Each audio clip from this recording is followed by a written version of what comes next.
Good evening, fellow heretics. This is definitely not the second time I did this because I forgot to hit the go live button again the first time. But welcome to the show. I'm your host, Captain Dadpool. My co-host, Natty Nut, will not be joining us. She might pop in later. I'm not sure. But she's not here right now. But that's all right. We're going to keep the conversation going. Yeah, so let's get started. You are watching Nerds and Heresy.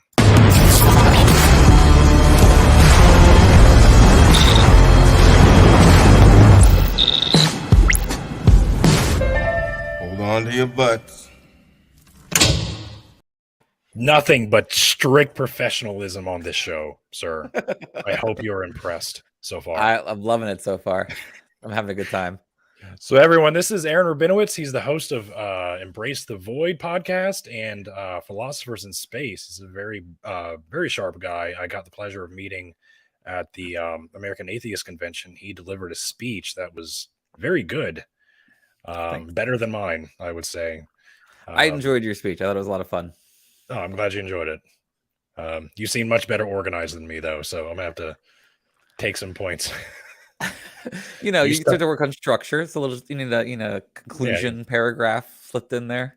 You stuck to the script. I fucked around and ran out of time. So just different approaches. Yeah. But anyway, why don't you let everybody know a little bit about yourself before we get started? Sure, yeah. I am largely a moral philosopher by trade, though I have lots of other activities that connects to in various ways. I grew up in Virginia and went, it started off as like a theater nerd, basically. Did a bunch of theater in high school. That was where I found my first sort of community of friends. Oh, me too. And it's worked out pretty well for me, given the activities that I've chosen to engage in as a sort of foundation for public speaking and interpersonal activities and stuff. So I went to college initially thinking that I was going to focus in theater. I quickly realized that I was not in many ways built for theater as a career, though I did continue to do work as a lighting technician in theater for many more years. But at the same time, when I got there, I found out that like philosophy was a thing that people still do. And I got really into it with some friends and, started really enjoying talking about ethics. I felt like it was really valuable, challenging material that had implications for people's lives. And I really loved trying to help other people understand it as well. So I, moved in a kind of teaching direction, had, a couple of issues, partly just because of I came sort of late to the philosophy game and therefore didn't have a sort of normal transition to post undergrad. I instead took a year, lived in Richmond, worked on the first Obama campaign, knocking doors, turning Virginia blue, which was a lot of fun, and then ended up going out to Colorado to get a terminal master's in moral philosophy. While I was out there, I left my first wife. We separated because she went to seminary and we sort of were going in different directions in many ways, and ended up meeting my current wife, who thank you for the super sticker real quick. Anton. Oh, thanks so much. Appreciate that. So we met at the summer camp that I grew up at, and was a theater camp, which was another way in which I did a bunch of theater and also visual arts, but I only did a bunch of theater. So we met there. She was currently working on her musical theater master's in London, and she's actually Australian. So she finished that up and came over. And we were on our way towards New York. And I was telling you a little bit about this. We don't have to go too far into it, but on our way to New York, me to start a PhD program, her to apply or start auditioning for shows. When she got really sick with acute myeloid leukemia, and so we dealt with that for a while. But in the midst of all of that, I ended up getting a teaching gig at Rutgers.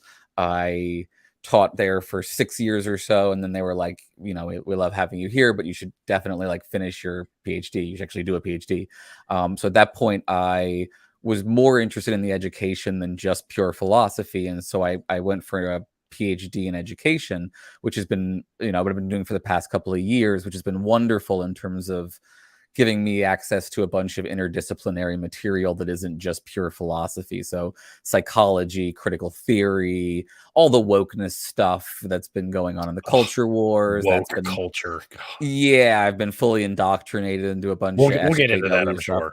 Yeah, for sure, no problem. I'm happy to talk about that. So at this point, like, my interests are the most important thing I'm focused in on is talking about luck and moral luck as a educational issue that people need to explicitly discuss more. I'm developing pedagogical approaches to talking about luck because I think people underestimate its importance and underestimate the degree to which they don't have a coherent understanding of it. And then I have like a bunch of related educational projects like doing moral philosophy in secular communities, which I think is really valuable, and doing like conspiracism, debunking and analysis work in like skeptical communities. I do a monthly Skeptic Mag article with the UK Skeptic Mag, which is the one that is not the terrible dumpster fire American version. And that's, I guess that's pretty much most of the things. Yeah, it's the one that isn't Michael Shermer is the important point. I think that's pretty much all the things. There's other things that I'm obsessed with, but we'll get to them. Science fiction, maybe, all those kinds of good things. Yeah. Well, great timing. We got a super chat already. Sorry for a personal comment, but what's the guest's thought on or about Vegemite? Okay, so we're gonna try to get me canceled in the Southern Hemisphere Here we quickly. go. That's fine. It's fine. Like, I think part of the problem is that people. Can you define what a Vegemite is? Okay, so let me back up here. Sorry, Vegemite is a spread, I think would be the way to put this. We could call it an umami spread if we want to be fancy about it, right? It's the kind of savory spread that you don't eat a lot of it. This is the important thing that people get wrong, I think, is that like it's not a flavor that you just like start dumping like a hummus chunks. maybe. No, it's not a hummus. It's like you take a thin layer on top of toast sometimes, and like it's not an all the time kind of thing. But this is my understanding, right? As a secondhand Australian, it's fine. It's not my favorite umami paste, but it's not it's not the end of the world or anything, basically. Okay, what is your favorite umami paste? I did not know this is where our conversation was going to start. Yeah, I'll go anywhere, man. Like a hoisin, maybe. Like something like a fish paste can often be really good. You said this is an Australian thing? Yeah, Vegemite's an Australian. Your wife's thing. Australian, right? Yes, that's correct. Okay. Did she introduce you to these hors d'oeuvres? Yeah, I mean, like, I had probably not ever tried Vegemite before. I mean, the reality was growing up, like at Bucks Rock, which is the summer camp that we met at, and being a counselor there was a significant Australian contingent for the most part. It was like sort of a good way for Australians who, if you don't know this, Australians tend to be compulsively traveling. There's always a joke about how Australians always are just on vacation in other places besides Australia. Partly it's a joke because they have a system where the people actually get paid enough to go on vacation, and it's funny to the rest of us who don't. Weird. What is that like? It's a weird. Oh, I mean, we can judge their system. They do it through all sorts of unethical means, but it's an exploitative, terrible system too. But at least they're paying people minimum wage. So minimum wage. Yeah, so she has introduced me to various sorts of Australian kinds of things, but also like I knew a couple of Australians at the camp. They're just like, it was kind of part of the culture there. New Zealanders too, to a lesser extent, I would say. And they're all they're all a lot of fun. Australian culture is hilarious, and it's kind of like if you took American culture and just like wound it back like 10 to 15 years or so, and then like mellowed it out a lot, right? Hey, it's like, they don't have quite the evangelical problem that we do. It's just like kind of a laid back conservative bro-y vibe to some extent. Yeah. Sorry, random tangents. That's what we're here for. It's so funny. No itinerary. I know I've done like a couple of YouTube things recently where it was like, we're going to discuss a very specific issue and we're going to stay on focus and we're going to nail this thing down. So I guess I'm kind of enjoying the casual laid back experience for once. It is mad chaos. My favorite, I had a couple months ago, I think now I had Bart Ehrman on, and after I did an after party, he was not there, but everybody, this is like my favorite like flex about my channel and like the atmosphere I've kind of created, is everybody was like, I've never seen this side of him. He seems so like rigid, but he was so like relaxed on this show. Like he was chatting, like his dog was like fucking around in the background. I was like, "What's your dog doing back there?" He's just being cute, and like he was drinking wine. I was like, "What are you drinking?" So like, yeah, I'm very proud that I create that kind of atmosphere on my channel. Yeah, and I like that the first question came from an Aussie who just wanted to troll me. And in defense, I will say I know how to use the words "yeah, nah" properly, so I think I actually know what I'm talking about here. So I just want to just throw that shibboleth out there for everybody. Yeah, what are you drinking? Dragons wants to know. I am drinking seltzer because I am a Jew, but also because With a last name like Rabinowitz, you could have fooled me. Aaron David Rabinowitz. I have many points. Wow. Yes, at least 6 points on that star. Yeah, I am. Let's say that I'm not straight in terms of I'm altered, but not via alcohol. Let's put it that way. I'm reading between the lines. I got you.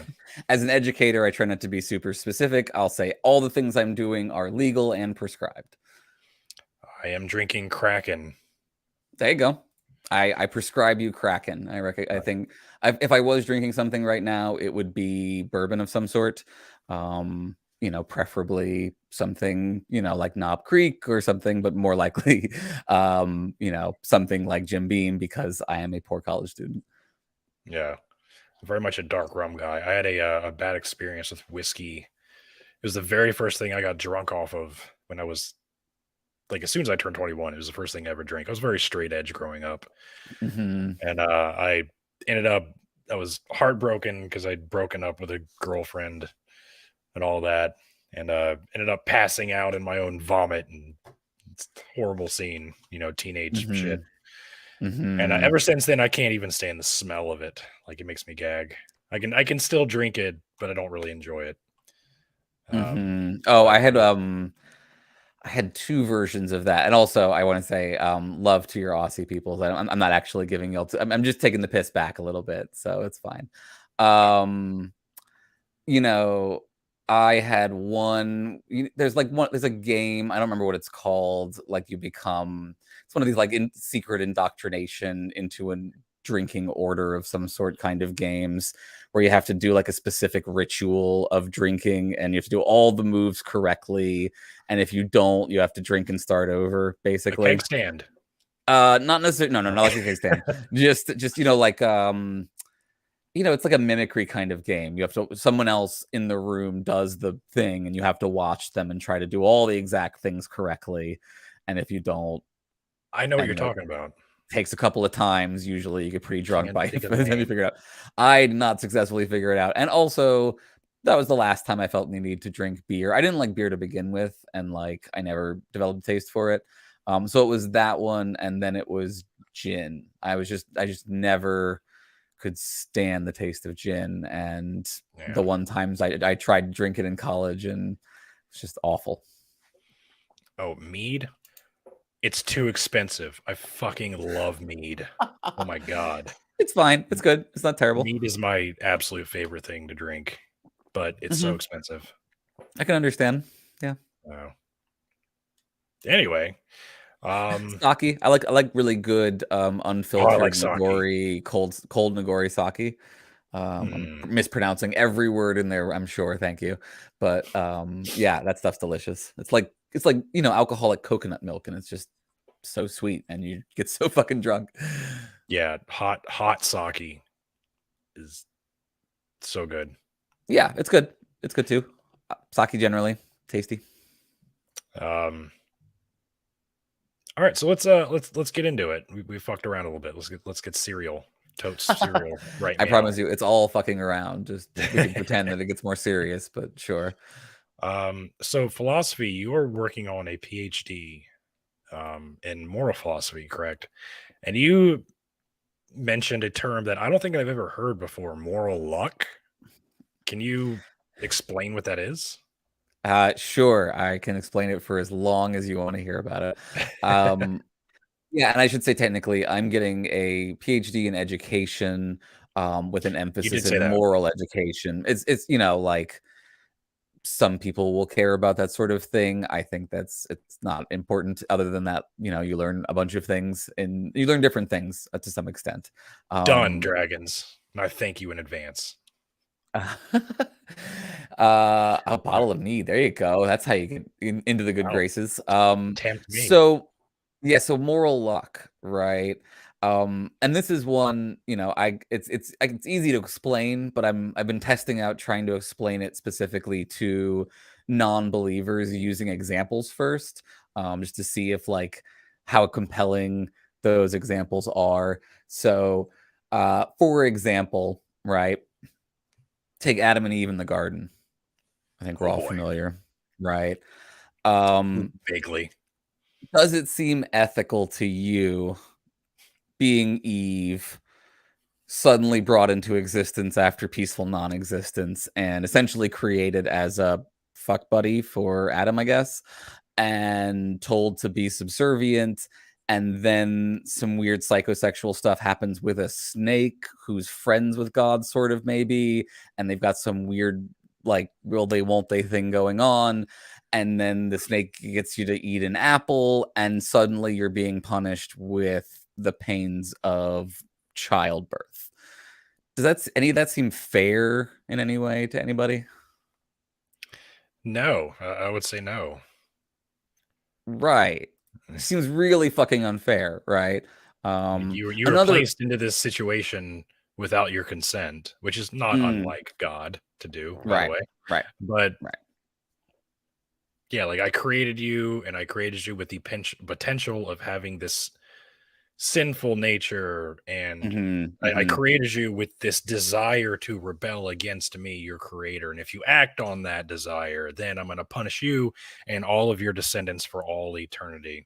Fuck around and find out. Mhm. Right. Yeah, not a very good deal. Right. So that's moral luck. Okay. Another example, right? Let's imagine we're talking about the flood here. Noah climbing on his ship with a bunch of other animals, but you're not there because you're like a giant tree sloth on the other side of the planet or something, and you're just hanging out being a tree sloth, and it just starts raining and raining and raining and raining, and eventually you drown because you're a sloth. Like, what the fuck are you gonna do? It's raining. Yeah, can't swim. Um, right, and you get to sloth heaven, and sloth Saint Peter is like, Can sloths swim? Hold on, I'm gonna Google something really quick. yeah, you figure that out, right? So you're like, what the fuck happened with all the rain? And St. Peter's like, well, human God needed to punish everyone because we did it Sloths are strong wrong. swimmers. Anyway, All sorry. right, all right. So maybe you can hold out for a few days, but eventually I feel like maybe not all 40 days is what I'm saying. Otherwise, I think we found a large plot hole in the whole Noah thing. But you as a sloth on the other side of the world weren't necessarily engaged in any sort of sinful activity, it seems Yeah, like, so and why are yet you you being have been punished? punished. Right. So why are you being punished? Right. Another example of moral luck. So here's what moral luck is, right? Moral luck is when an individual is held morally responsible for something that's beyond their control. That's the basic definition. When an individual So, is held morally responsible for something that is beyond their control. Okay, so which is, yeah. like Mhm, generational curse, right. for example. Right, generational curse. Being born into a fundamentalist Christian family and being indoctrinated into being a highly religious person who thinks that gay people are evil and should go to hell. Bad luck. Really bad luck. I think we can Yeah. agree. Right. So the reason we don't like moral luck, the reason it's intuitively repellent to us is that it violates what is called the control condition, which is the pretty much universally held to some degree intuition that it's only okay to hold people morally responsible for things that are under their control. Right. When we assess whether or not someone should be punished, deserves to be punished, is responsible in a way that justifies praise or blame or something like that. What we're assessing is, was that person in control of their actions in the right kind of way? And this goes into the whole like hard determinism versus libertarian free will debate. Right, exactly. Oof, we're getting in the weeds now. And not just determinism, indeterminism too. So at the end of the day, a fully deterministic universe or a universe that has some indeterminism in it doesn't solve the problem. You still have a problem. But we don't have to go in that direction, actually. We can avoid metaphysics and cosmology here and just talk about kinds of luck, and it'll make the problem so clear to everyone that, like, there's not much question, I think, about sort of what we have to do in response to this, though there's been many decades of debate around it. So a lot of this is coming from a chapter in a book called Mortal Questions by Thomas Nagel. The chapter is called Moral Luck. It's a response to a previous piece about moral luck by another philosopher. And it's a really brilliant piece because it not only lays out this control condition and things, it also highlights how there are different kinds of luck, and if you take all of them seriously and to their logical conclusion, it seems impossible to say that anybody's responsible for anything in the right kind of way, that anybody has the kind of control that matters. And the way that works is he divides luck into 4 kinds. We really only have to worry about 3 of them because one of them is redundant, which is constitutive luck, circumstantial luck, and consequential luck. So I'll go through them slowly in order from very slowly, please, if you would. Very slowly in order from least important to most important, right? Least important, consequential luck, the luck of how things turn out, right? So we all totally get the idea that you can have the best intentions and still have really bad consequences, for example, right? And if your best intentions were coupled with the best knowledge available to you and something bad still happens, we don't consider you morally responsible for that, generally speaking. It's a tragedy, not a crime, for example, right? If that makes sense. Yeah. So consequential luck is the least important because it's the easiest to kind of deal with. And the way it's generally dealt with is people will say, well, we don't care about the consequences so much as the intentions. Which is not actually true. We actually do assess people based on consequences, but in an attempt to avoid the problem, people will turn inward towards the responsibility of the will, the individual who tried to do the thing, and say, well, if they really tried to do the right thing, then we consider them good. But if they were actually trying to do it, like conversely, if somebody tries to cause a bunch of harm, but actually does something really good consequences wise, we're not going to praise them for that, right? We don't think they deserve credit for accidentally saving the world when they were trying to destroy the world, for example. So one kind, right? Consequential luck, fairly easily dispatched for the most part.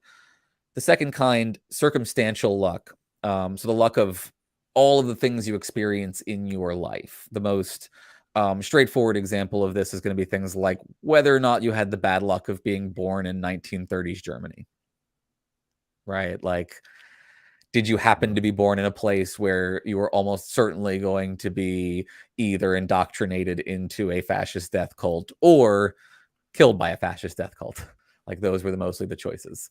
And whether you had to make those choices or not, like, that's a challenge that they had to face that you and I hopefully won't have to face, though it's getting interesting. Could be a toss-up at some point.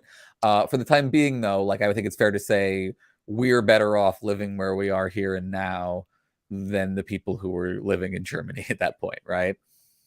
Yeah. So that's circumstantial luck. That one is also fairly easily dispatched, and it's by the kind of classic conservative argument of bootstrapping, right? If you work hard enough, right, if you're dedicated enough, you can pull yourself out of poverty. You can do the right thing even in the face of overwhelming odds. The conservative talking point of the hour. Right. It's perennial, right? It's inevitable. And, this is another one where I think atheists have a leg up in recognizing the problem with the argument, because we've seen this argument over and over and over again in response to the problem of evil. Oh, yeah. Right. What's the number one argument you get in response to the problem of evil?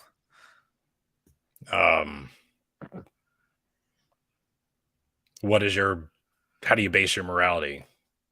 So Or one you can get is how you base your morality, but the one I personally find most common is the free will one, right? oh yeah. That Okay.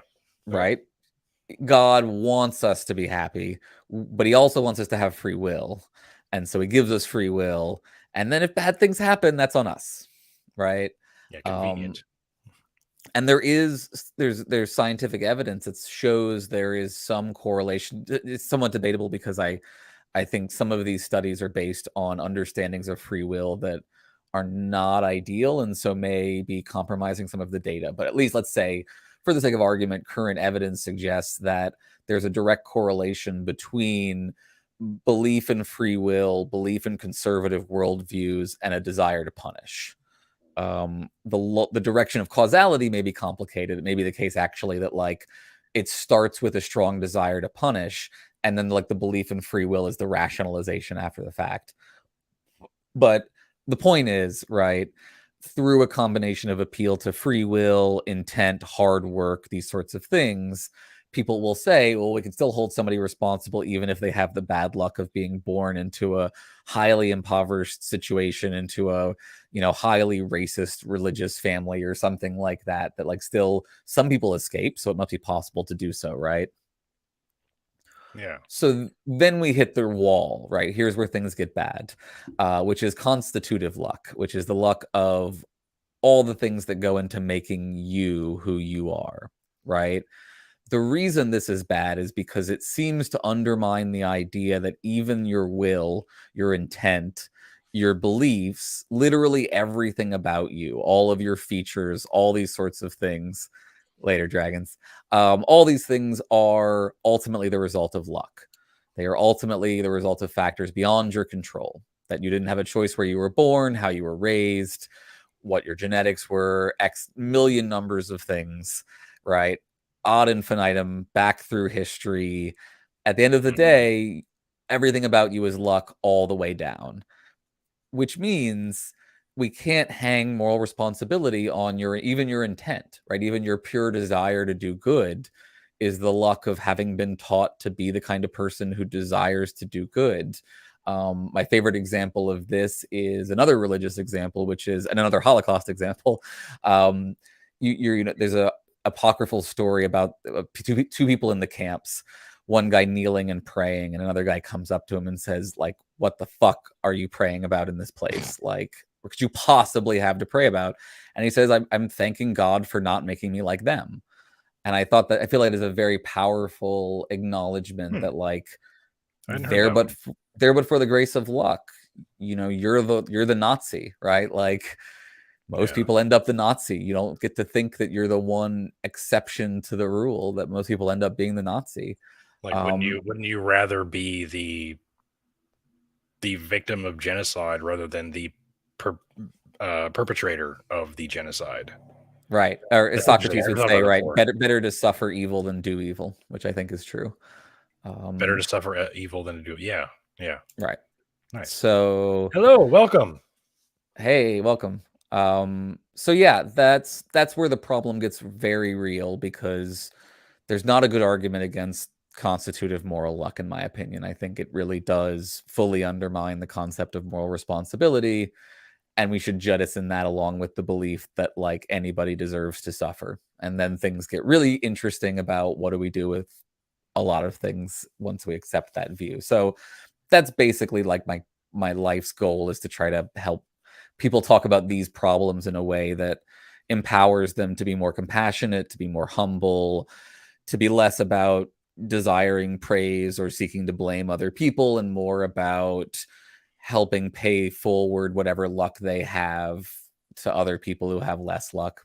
That's a big thing that I've said numerous times, is like, I recognize that I won like the privilege lottery, right? I'm straight, white, male, I'm decent looking, I'm a military veteran, I'm college educated, like I got a lot going for me. I do. But there are other people that were not born under those circumstances. We have systemic racism that keeps people of color from achieving the same level of privilege that I have, just by being fucking born that Right. way. And it's no fault of mine. I didn't choose to be born this way, but nevertheless I was. So it's like, what do I do? Oh, well, I use my voice to elevate the voice of others who are not so privileged. Yeah, I don't know if you got to. We were at the AA Con together. I don't know if you got to see Mandisa's talk I did. about. She was Right. on my So show a couple weeks ago. oh yeah, she's great. I just had a chat with her earlier She's today awesome. for Embrace the Void. And like she had a good line about spending your privilege. And I, as someone who also has You've got functionally privilege to infinite spend privilege, or privilege right? to I burn. have privilege to burn for sure. Yeah. So that and like this is why I think we're at a perfect moment to have this conversation about luck, because I think lot of people on the left, whether they're Marxist or woke, or woke Marxists, whichever one they are, they have a version of the problem of luck that they already accept, whether it's privilege, whether it's class inequality. They already know that it's true, that there's a really deep problem of luck that's making our society unjust.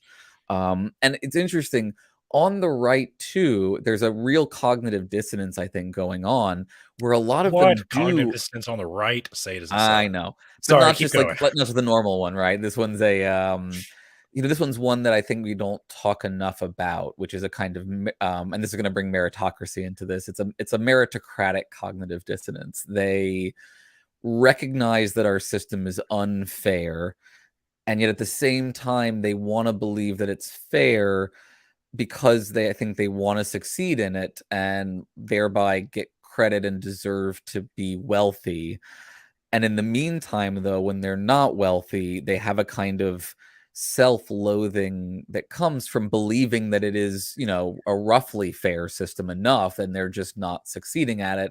And then that anger, I think, gets sublimated and comes out in the form of the like populist and racist kind of stuff that we've seen happening. So in a sense, everybody is unhappy about the system. I think the folks on the left are a little closer to acknowledging that the problem is really meritocracy itself and this false idea that some people deserve to suffer because they didn't work as hard or something like that. So instead, what we need to do, for example, is acknowledge that the ability to work hard is itself a kind of luck. I think that one of the things I come across the most frequently is people will say, yeah, a lot of it's luck, but I also worked really hard, right? I didn't have the best genes or the best whatever, but I worked hard. And you got to understand, the ability to work hard comes down to luck. And if you don't know that, talk to somebody who has chronic fatigue syndrome or some version of something that causes chronic fatigue, and you will quickly realize that the ability to work long hours is itself a kind of privilege. Yeah, it's a big thing. Like the only reason I was able to afford my education was because I joined the military.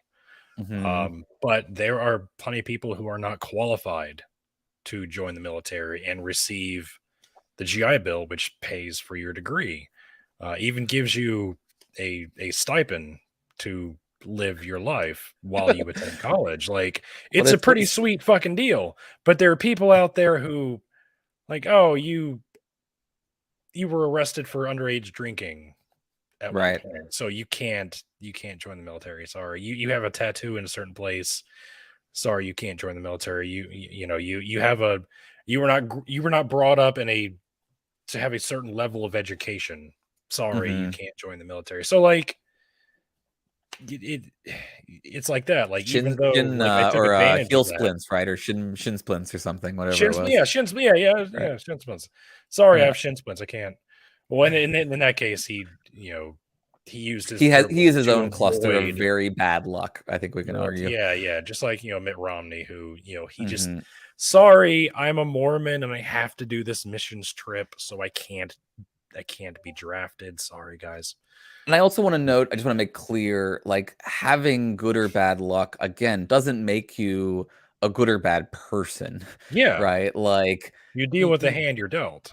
If you're a good person, you're lucky. And if you're a bad person, you're lucky. Right? And we shouldn't, we should pity and be compassionate, I think, even towards the people who do bad things, because I think those actions are driven by a kind of suffering, and that like if they had had better luck, they wouldn't be doing those things. I also just want to highlight it's deeply fucking immoral that like you have to join the military in order to have reliable access to Oh, higher it is. education. It I is. absolutely think that's No fucking argument horrible. here. Right. So like I don't, it is a privilege that you have that choice, and at the same time it is also indicative of a highly unjust system that you have to be coerced into that choice in order to take advantage of that privilege. Yeah, that's literally the reason I joined the military, is because at the time I was living with an elderly couple and I didn't want to live with them anymore. I was homeless Most on the people are coerced into joining the military for economic reasons. That's just yeah, the reality. exactly. And Yeah. gee, I wonder why that is. It's almost like the system is designed to be that way. And then to my knowledge, that ends up showing, it shows up in a demographic way in terms of it being majority people of color. And so we can talk about how the draft is, the non-draft draft is racist, right? It's just an economic draft instead of a formal draft. So yeah, so the whole point here is to unwind all of these stupid, all of these terrible American, especially American. It's not just Americans, but we have it the worst in a lot of ways psychologically. All of these false assumptions that like some people deserve to be rich and other people deserve to be poor, and some people deserve to not get medical care. Like all of that is just fucked up and wrong, and we just need to get it out of our systems and replace it with like universal compassion and a desire to like stop keeping count in those kind of ways, and instead just work on improving quality of life for human beings. So that's the ridiculous utopian end of the project. But there are lots of like very actionable things we can do along that track that start with stop teaching children that like, there's part of my work here is in motivational theories in education, there are a couple of different approaches. One approach that has had a lot of effect in American education is what's called the attribution theory. And so what this is just about is like, when something happens, what do you attribute that event to? What was the cause of that event? So these are mostly causal attributions, right? So the idea is, you fail your test. Why did you fail your test? Okay. There are a couple options. Could be you didn't work hard enough, right? Could be you're just not smart enough. Could be the test was too hard, or it could be, just chance, just bad luck or something like that, right? That's the way it's characterized in the literature about attribution theory. And the idea is, if you attribute it to something that you have control over, you think, like your ability to work harder, and you tell this child it was, you need to work harder, that was the problem here, there's some evidence, right, that they will do better on the next thing because they will have better ability to act on that. Whereas if you say, well, you're just not smart enough and you have no chance of being smart enough, they're not going to try any harder or do any better on the next test, essentially, right? So in a like, understandable, motivated kind of way, the idea was we want to help people feel empowered. We want to help these young people feel empowered. So let's get them to focus on hard work and malleable skill sets. So that's called the growth mindset approach, right? We want to teach them that they can skill themselves up if they work hard enough, essentially, right? And this works on a limited scale in the sense that like people get better at doing things when you teach them this, but there's a huge psychological cost, I think, and it's the cost that we're all experiencing now, where everybody is a workaholic and like an out workaholic, right? Like everybody like has to brand themselves as a workaholic and signal their meritocratic value to people and say, praise me and recognize that I deserve whatever success I have so that I'll get more success in this kind of feedback loop. And you see it especially with students. Like students are always performing, and by performing, I mean they are doing it to themselves, but then they're also expressing it in a very performative kind of way. Yeah, they're seeking recognition from their superiors. Right. They're signaling it. They're also genuinely causing themselves to have nervous breakdowns. But what they're often doing is signaling that they've ridden right up to the edge of the breakdown, right? They want you to think, I've done literally the hardest amount of work I could, because that's what we're assessing them on these days, right? We're assessing them on, do we think that they've really, worked as hard as they could, that they deserve the A because they worked as hard as humanly possible, right? Essentially. So you get a system where workaholism is built into the brand from the beginning, and then they continue that forward into jobs. And what you find is in the meritocratic literature, there's two kinds of general clumps of jobs, basically, right? There's what they call glossy and gloomy jobs. Gloomy jobs are boring, low pay, low hours, low flourishing and personal reward. Glossy jobs are what we think of as being flourishing jobs, but a lot of times they're just 70-hour a week kill yourself jobs where you make a bunch of money but you never see your family and everybody's miserable. You never get to spend it. Right. So that's basically where we're at. But because we're not willing to acknowledge that the problem is really the meritocracy itself and the underlying moral argument, we're attacking wokeness, or we're attacking just conservatism, we're not seeing the full problem of luck. And so we're just we're just attacking symptoms, essentially. Yeah.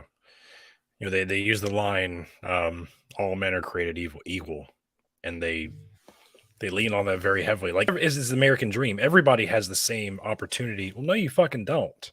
No, you don't. Right. If you're born in, the Bronx, you're not going to have the same amount of privilege as someone who's born in, rural Virginia or rural Pennsylvania, or you're just not. The system is not created equal. And that's just within a country, right? We're not even talking about borders yet. And then they tell you that, oh, you didn't achieve your dreams. It's because you just didn't work hard enough. Well, that's bullshit. You can bust your fucking ass and it doesn't matter. I remember my first job, I worked at fast food. I made $7.50 an hour. And fast food it's a hard job. It's fast paced. It's stressful. You have to deal with asshole customers. It's not an easy job. Right. And then years later, I got a job working security and I made $12 an hour, and I didn't do jack shit. I walked the halls of a hospital overnight. It was the easiest shit ever, but I made more.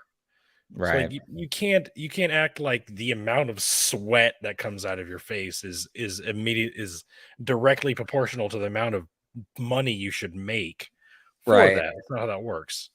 And this is true, though it also is an example of where meritocracy actually is harder to tear down than the previous model.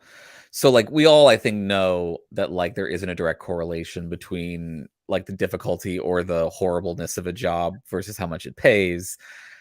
As a teacher, I can tell you for sure it's just not the case, right? And then I have it good. I'm K through 12 teachers versus people do all sorts of shitty jobs that don't pay well.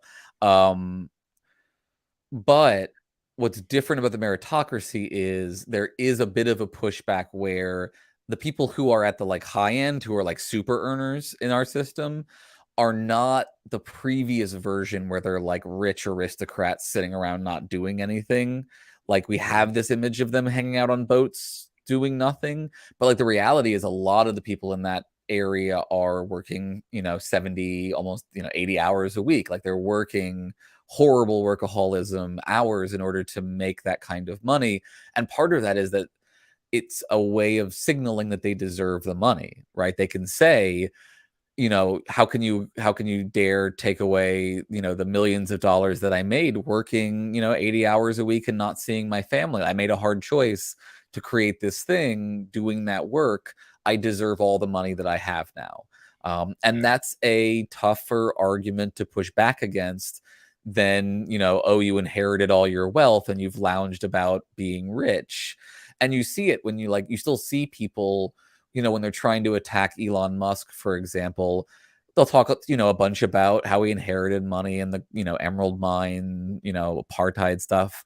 And like, sure, that's true, but like, even if it wasn't true, like, no one deserves to be a billionaire. It's just not, it's not ethical. There's nothing ethical about having that hoarded quantity of money. So what we have to do is just recognize that like it's all luck, and he needs to, we need to redistribute that wealth in a way that is better for everybody, including Elon. It's like, I don't think anybody will dare say that Elon Musk doesn't work hard.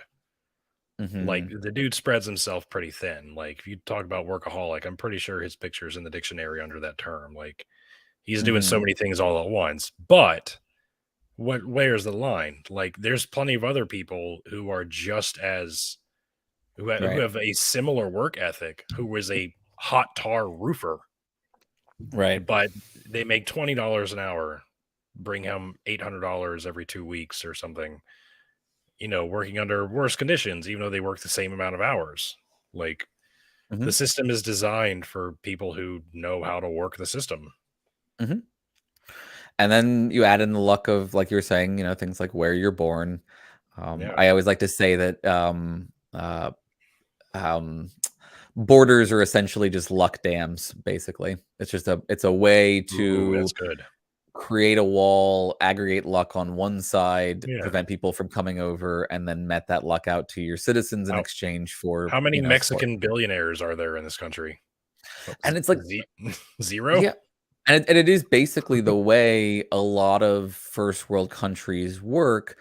They have a robust social safety net that, to varying degrees, obviously, us not quite so much, but like, what we think of as like these idyllic European models or Scandinavian models are often based around a system that hoarded a bunch of resources during colonialism and now is like living off of those while preventing people from living in that area. And like that is a way to just control and aggregate resources. And like there's just nothing ethical about saying that like because someone was born in one country, they really don't deserve to go to another place if that place becomes uninhabitable or war torn or any number of other such things, or like if they just want to. Like I think we just have to recognize that like no one deserves to live in one country or another. That's ridiculous. It's the stupidest fucking thing I've ever heard, but we all take it so seriously. Well, we really believe there's something to the idea that because my parents, to quote Bill Hicks, right, because my parents fucked here and not in France, I deserve to live here and not in France. It's nonsense. So I think, we have to be working towards open borders, and like the way you make that work is by distributing resources, not just nationally, but globally in such a way where there's not strong incentives for people to all cluster towards one place or another. There's strong incentives for everyone to live where they're born and be happy and flourish in that particular space. Yeah. It's so tribalistic to be like, here in America, oh, you're born here, you're born with privilege, you are the top of the food chain. But if you're born in Mexico and you're like, oh shit, I didn't want to be born here, I wish I was born over there, I'll just travel over there. Oh, well, then you get there and they're like, no, you weren't born here, fucker, so fuck you, you're not one of us. Like, apparently bootstrapping yourself into a country that has amassed wealth through extraction. That's what fucking kills me. The hypocrisy of like the pull yourself up by your bootstrap shit. Like Obama, pulled himself up by his bootstraps. He was raised by his grandmother, put himself through college, graduated alma mater through Harvard, or was it Stanford? Sorry. He was a textbook definition of a pull yourself by your bootstraps. AOC was a fucking waitress. Pulled herself up by her bootstraps.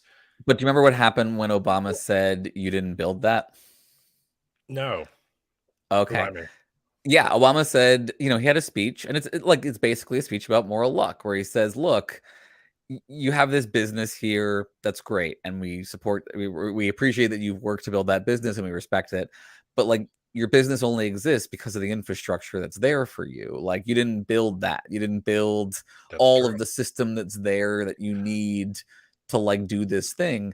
And he got And he got hugely attacked, right? He was accused of, not respecting the hard work that people put in to do the XYZ because, he was critiquing meritocratic thinking a little bit there. He was saying, look, stop being so overconfident that you deserve the success that you have. Who was it that gave the speech? God, someone gave a speech. I'm not sure if it was him or not, but they were like, you achieve success, but you achieve that by utilizing the roads to get to your destination that were paved by underpaid people. Like, no matter what you do in this country, you used some mechanism that was placed there by underpaid people to get there. There's a couple of versions of it. I think my favorite would be James Baldwin debating William F. Buckley Jr.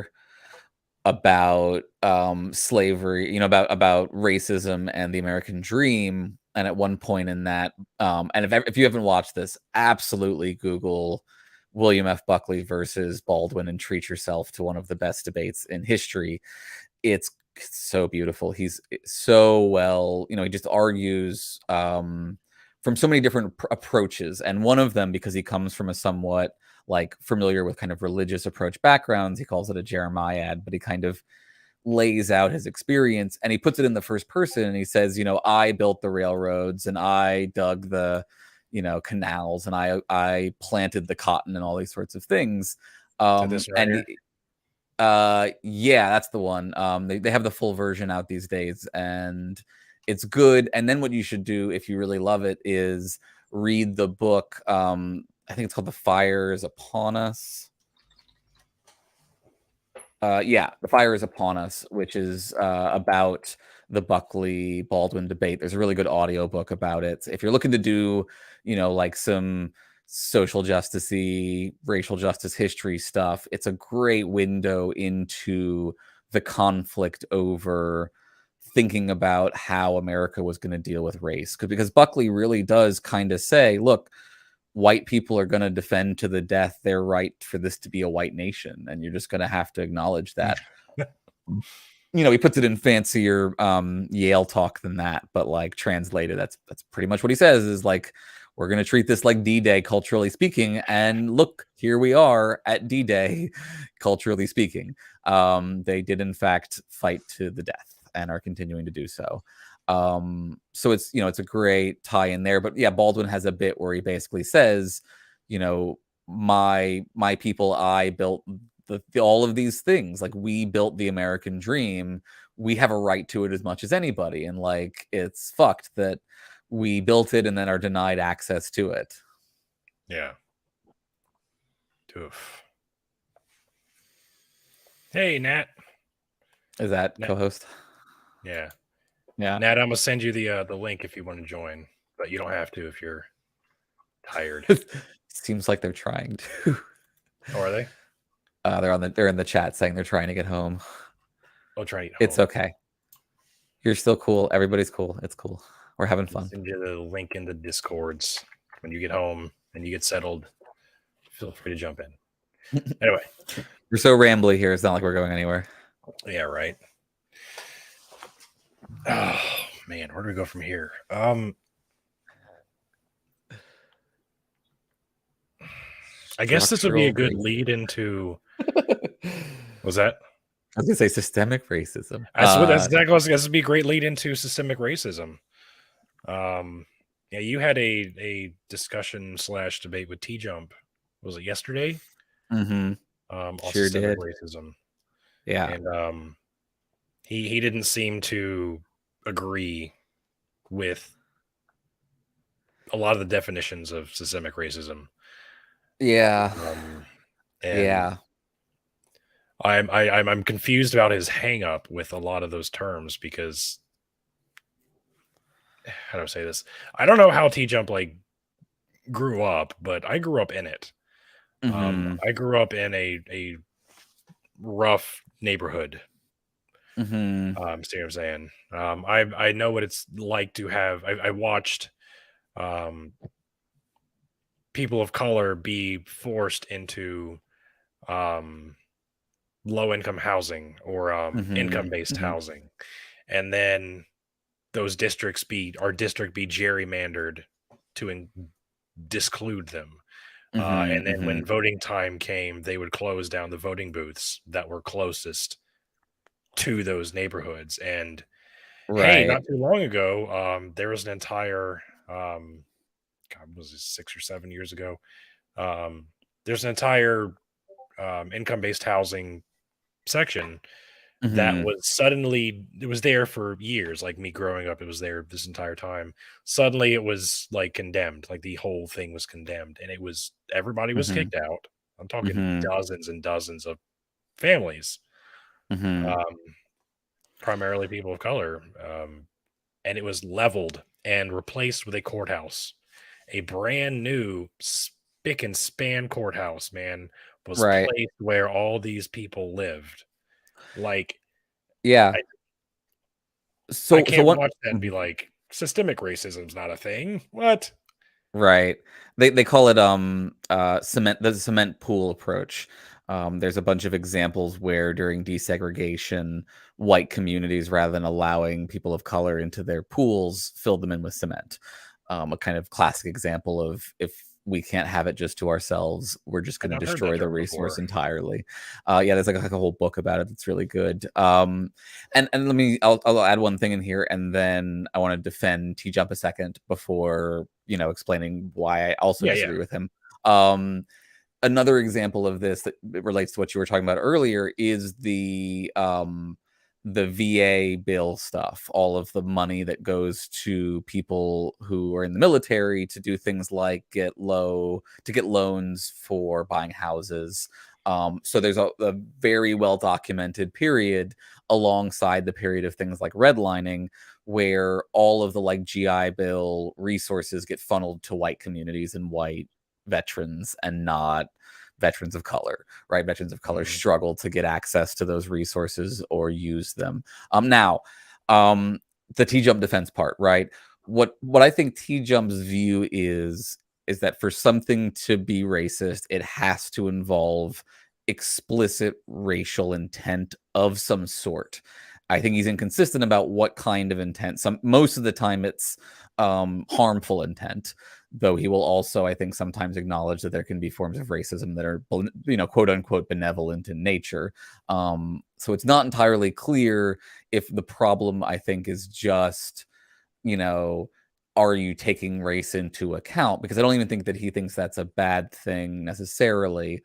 But for the most part, I think he tries to stick to the idea that only when I explicitly try to hurt a person of color because they're a person of color is that qualify as racism, right? And in that Yeah, view, some of the things you just mentioned would qualify as racism on his view, because some of them were explicitly done to harm people of color. Others yeah. of them weren't, though, right? Like redlining, for example, is not explicitly aimed at marginal, let me put it this way: it has a nominal justification of being about, handing out loans in a way that will reliably get those loans paid back, right? Which is Mhm. a goal that a bank actually has, as this is what I talk about with T Jump. But like, Yes. you know, if people have been ghettoized, pushed into these spaces by violent white supremacy, which they have, and you then create a system where the people in those areas can't get access to loans, even if you're doing it in a nominally race neutral way, you are still perpetuating racist outcomes, harmful disproportionately to these particular groups. And we can easily know why that's happening. We're not confused about why, those communities are getting less resources and are acquiring less, wealth generationally, etc.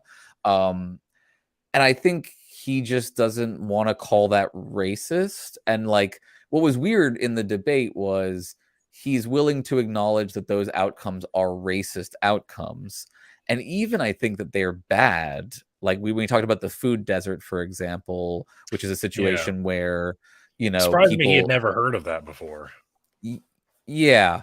um it's something that like is a very big problem, and like folks like Michelle Obama talked about trying to do food, more food awareness stuff.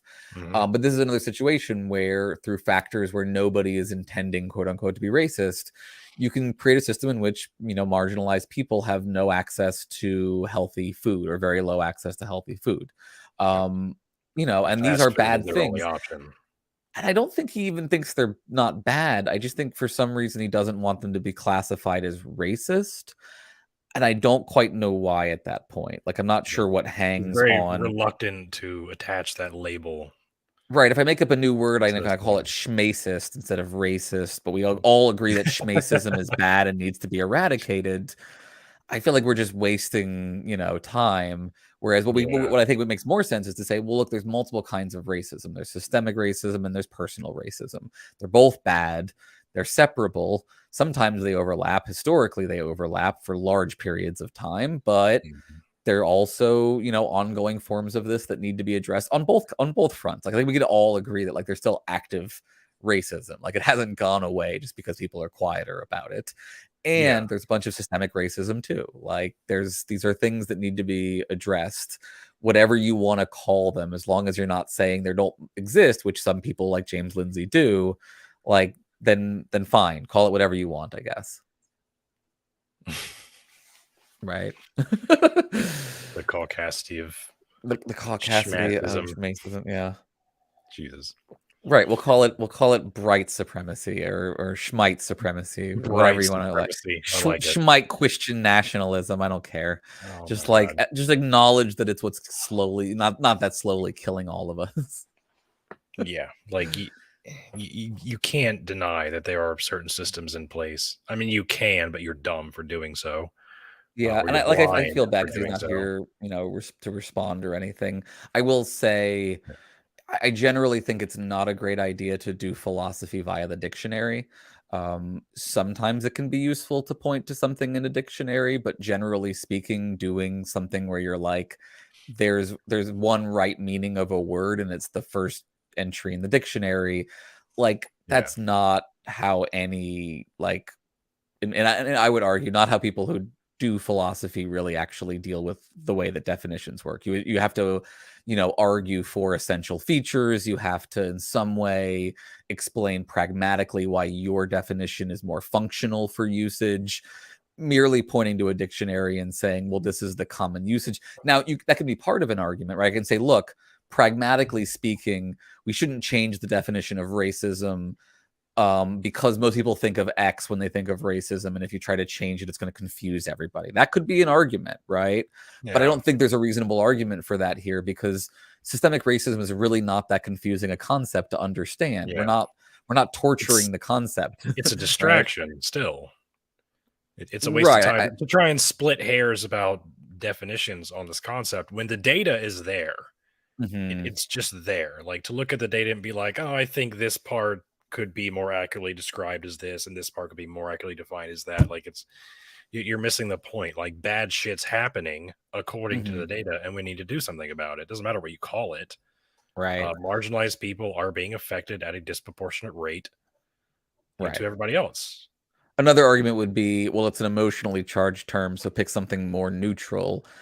And then I think you're just sort of demanding sort of respectability politics and like euphemism talk, when Yeah. like I don't think that's, a functional way to talk about the reality that's actually there, right? Like, I think it is like to say, it's not confusing to anyone to say that certain consequences are racist, right? Another Stop and frisk. example, yeah, stop and frisk was one that came up. Another one is, and actually, I think John Oliver. We were just watching John Oliver. He did a thing on this, but I used to teach this when I would do environmental ethics. When I would teach that class, the problem of where harmful waste is located, right? So basically, what happens is toxic waste, pipelines, processing facilities, these sorts of things you don't want to live next to, right?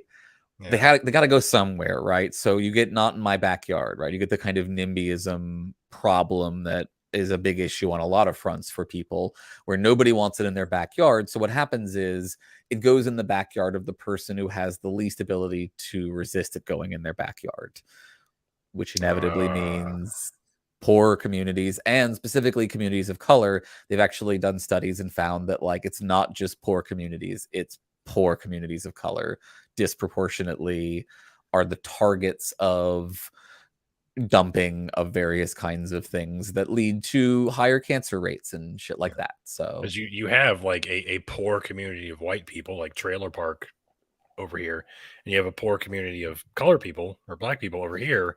Like, which one are they going to? They almost always probably go with the poor community of color. Like, why is that? right, and you see it in things like Flint water and all sorts of Flint, Michigan, right, endless examples. Thing. And I think there's maybe sometimes there's a bit of an argument that's like, well, that was the past, and now things are different because we passed laws that made it technically illegal to things be are worse explicitly racist, right? And I think we could argue is that, like, now we're in a neoliberal dystopia where everybody's pretending like we've mostly solved racism, when in fact we didn't solve any of it for the most part. It's either been driven underground or been legalized, and now we're just watching people slowly die from it. Yeah, it's like a pendulum. Right. COVID is another example, right? The disproportionate outcomes from COVID. And, you know, you had fucking assholes out there like, oh, diseases can't be racist. You can't be arguing that the disease is targeting black people because they're black. And it just, like, fails to understand the basic causal mechanisms of, like, if you're a member of a community that has other predispositions or comorbidities or problems like that, then you are at higher risk. And if you are a low income status, you are more likely to be put into a position where you have a choice between going to your job and getting paid or not. And, like, your job is pressuring you to come and get paid because you have to work, you know, bagging groceries or something like that. And so those people get fucked over more, and that's bad luck. You know, and we need to fix their luck. There were so many, like, people of color. I mean, go back to COVID. There's so many people of color that were reluctant to take the COVID vaccine because historically, our government has used them as sort of the guinea pig for these experimental drugs, and a lot of them are aware of this history, so they're like, "Oh yeah, okay, we're not doing that again." So now we get to tie in one of my other passions, which is conspiracism and understanding how different communities. Well, so no, but it's the precursor to a lot of the conspiracism in certain communities, right? So what the problem is in modern education about conspiracism, you're fighting against the reality that there are well-known harmful conspiracies that have been done by people in power, right? Including things like the Tuskegee syphilis experiments, where black men were not told that there was a cure for syphilis halfway through a longitudinal study with a disease that slowly kills you through eroding your brain. Like, it's a really deeply fucked up situation.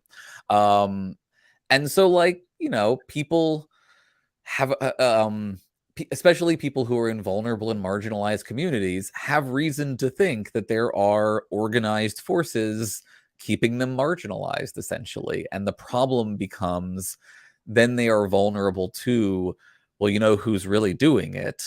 It's the Jews, right? And that's not an abstract example. There's a very specific case of this. It's called the Behold a Pale Horse is the name of this book. It's by a guy named Bill Cooper. Bill Cooper is the guy who invented the thing that Alex Jones ripped off and got rich. Not invented, right? There have been conspiracy theorists before him, but he was like the ham radio conspiracy theory guy who, like, you know, was I don't remember what he. It was like, you know, they often, these guys have like one thing where they like quote unquote predicted it, and so are given a bunch of clout and credit. Frogs turning gay. Yeah, right. The same way that Jones has claimed that he predicted 9/11 or something like that, right?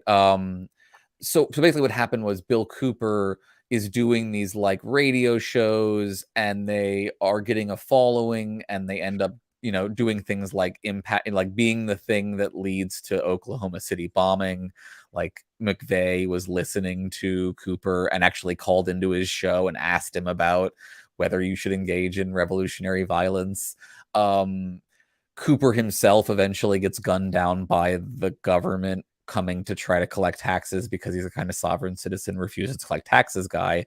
But also he writes this book, Behold a Pale Horse, which is basically, he pulls all of the 90s conspiracy theories together into a book. It's a weird book.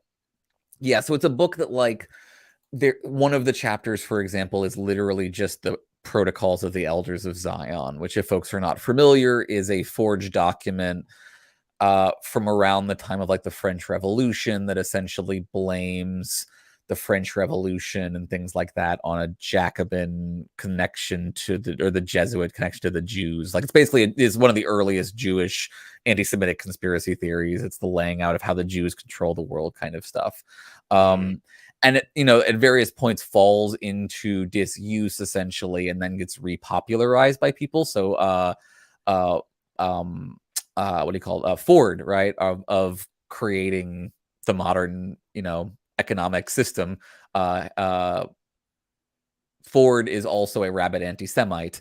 So he not only locates this is another example of systemic racism. Not only does Ford locate his plants in sundown towns, which are all white towns, violently enforced. Yes. He also sets up a newspaper that promotes a bunch of anti-Semitic conspiracy theories, including, re-promoting things like the Protocols of the Elders of Zion. But then Bill Cooper is the next guy who makes it popular again by including it in this book. He includes a part at the beginning where he says, this isn't actually about the Jews. It's really about the Bavarian Illuminati or something like that. So whenever you see the word Jew in there, think, Illuminati.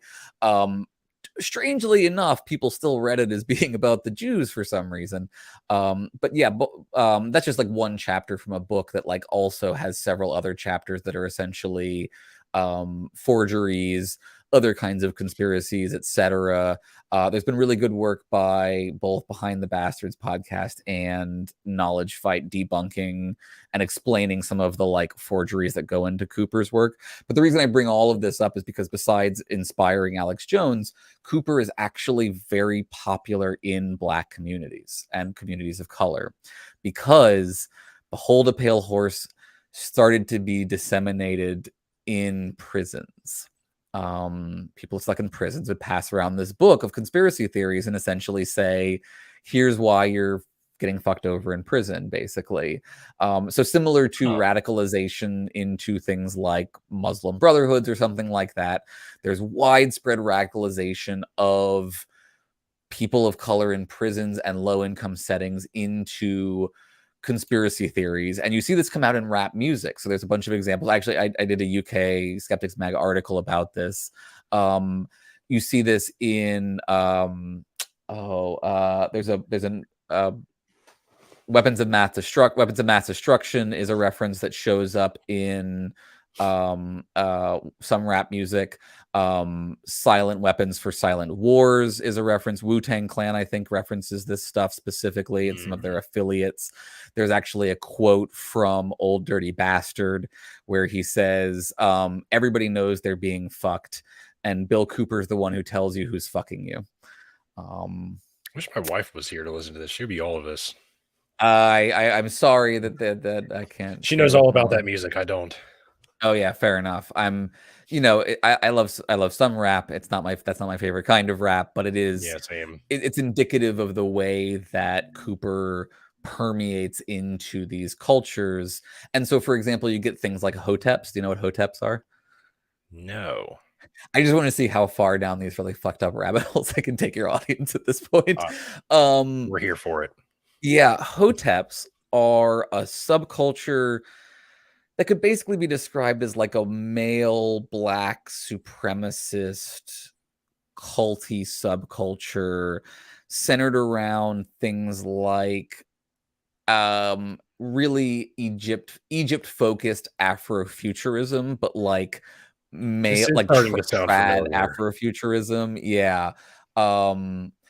Hoteps are generally really bad news. They tend to believe a bunch of really weird, fucked up conspiracy theories about aliens, creating human beings and having created white humans and black humans differently, and like melanin has magical powers and all So sorts this of is like other. QAnon, but for black people.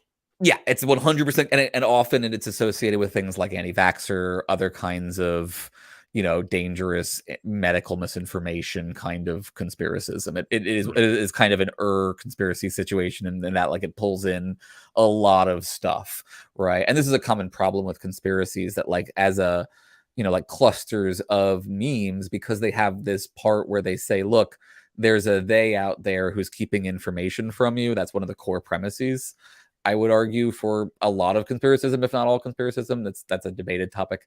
But like for these kind of conspiracies where there's a they out there, once you believe there's a they out there, you kind of have to yes and the other conspiracy theories, because if it's true that like they can hide the truth about vaccines from you, then it's also true they can hide the truth about aliens from you, and the truth about, whatever, right? It sort of spirals. And I talk about like the conspiracism spiral is often you accept one thing, right? Wokeness is a cult that is trying to take our children. And from there, you slide into QAnon and, off into horrible places. And then you end up separated from your family, and that's bad. And like, we should feel bad for those people. And like, it's all bad luck. Like, I don't want to judge, I'm not here to ever talk down to or criticize moral luck. Yeah, it's just like being sucked into a cult, and you don't judge cult members often, and people who get sucked into the spiral, there's repeated evidence that these are people who are often at a bad point in their lives, like they're in jail, or like they're feeling really fucked up and fucked over, and this stuff creates a system where they can feel in control again, and they can feel empowered again. And that's because we're not giving them a better option. It's understandable why they take that, and then it's tragic that it further digs them into that hole. Yeah, you don't even have to go so far into like the conspiracy theory realm. You can look no further than our churches. They prey on those type of mentally and emotionally vulnerable people too. Like you hold my church that I grew up in we'd pay a guest evangelist to come in, and we'd spend all this other money on advertising, and we'd have all these like first time guests come in, and this evangelist would come and like deliver everybody from addiction and heal you of Crohn's disease and blah blah blah blah blah. And like if you have a crowd of 1,000 people, all you have to do is like, the Lord is telling me, the Holy Spirit is telling me right now, brothers and sisters, someone in here is struggling with Crohn's disease. You're going to have someone, 3 people, cool, perfect. You have 3 converts right there, people who are dealing with a disease, and they come to this church on a whim. Right, you use the cold reading trick, yeah, like I mean, there's a lot of different tricks, like all the skeptical stuff overlaps, because to use the Guru Pod guys terminology, a guru, whether they're psychic or whatever, Jordan Peterson, like they're all doing various kinds of like cold reading shticks on top of sort of fairly standard narratives about here's a person who's fucking you over, here's me trying to help you. And it's like the same if it's Satan, right? If you think about it, like there's a reason that Alex Jones is also a fundamentalist Christian who literally believes that the literal devil is literally running all these conspiracy theories, is because, the devil is the ultimate conspiracy theory, right? He's the scary one who taught, the greatest thing he ever did was help you think that he didn't exist, right? That's 100% conspiracism bullshittery. It's fucking foolproof. Yep, it's absolutely foolproof. And it gets God off the hook for all the things that free will doesn't get him off the hook for. And it's up to you, right, to resist. Right. Embrace the Lord, embrace this message, and you can withstand against the wiles of the devil. Ephesians 13:12 or whatever it was, or 3:12. Yeah, I want to give a shout out in the chat here. First, I want to give a shout out to your co-host, who's fervently trying to include other things about Hoteps and Q and Nexium, which is a story that I'm not familiar with that actual particular version. I do know that the cult lady from Nexium was at Mythicist Milwaukee with James Lindsay. And so like he's hanging out with literal groomers while also calling everyone in the world a groomer. Weird choices. But I think it also highlights the way that these things all just do Imagine kind of that. clump together. But I'm very curious to hear about the Hotep connection there. I also want to shout out Titan Uranus is highlighting that y'all should talk to Dentith, who is another person who does conspiracy theories as well, who I've chatted with some, and I have their book on my to read shortlist. They take a different approach than I do, and I'm happy to sort of steelbot their approach here a little bit, since it's, I think it's a worthwhile thing to talk about.